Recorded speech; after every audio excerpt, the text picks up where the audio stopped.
Business. My name is Betty Kiptum. Let's get the latest in the world of business.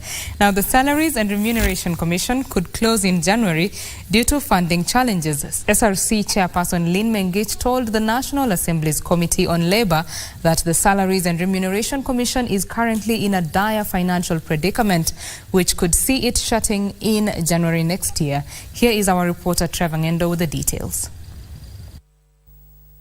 The government last month ordered a budget cut of 10% across ministries and state agencies as part of fiscal consolidation plan that seeks to contain the fiscal deficit.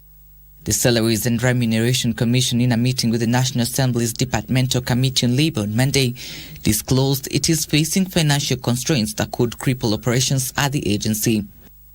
Even as it was absorbed at 25%, this allocation was within the commission working from home, and that was absorbed at 25% at minimal operations of the commission, where the commissioners are no longer able to come to the commission and they work from home.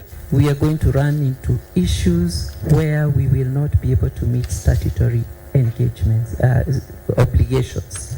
They say the Commission's budget has been progressively reducing over the years, with a recent budget cut of 61 million shillings that could affect service delivery come January next year.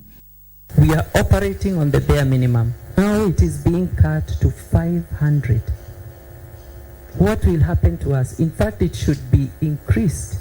We are likely to close the commission on 1st of January 2024. That's actually the budget cut. It's 40, 50, 60. Meaning, as we have said over and over, it means that the commission from January will not be able to operate. Basically, that's what it is. Officials from the Salaries and Remuneration Commission say their work has helped Kenya reduce the wage bill from the previous 51% of Kenya's total revenue to the current 43%, and now want the Parliament to intervene to have their budgetary allocation reviewed upwards. Trevor Ng'endo for Prime Edition.